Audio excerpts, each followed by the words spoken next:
حکوومەتی موچەخۆری هەرێمی کوردستان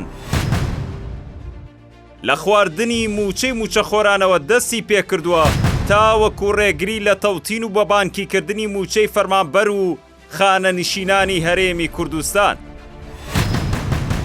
موچەی موچەخۆرانی هەرێمی کوردستان لە ساڵی 2015 تا ساڵی 2024 لە سایت دەسەڵاتی موچەخۆردا بەم جۆرە بووە. 34 مانگ موچەی پاشەکەوت کراو، 15 موچەی فەوتاو، 10 مانگ موچەی لێبڕدراو، دەیان مانگی دیکەش موچەی لە کاتی خۆیدا نەدراو. بەم جۆرە لە ماوەی تەنها 9 ساڵدا زیاتر لە 26 تریلیۆن دیناری موچەخۆران لای دەسەڵاتدارانە. حکوومەتێک چاوی بڕی بێتە قووتی خەڵک هی متمانە پێکردنەوە نییە.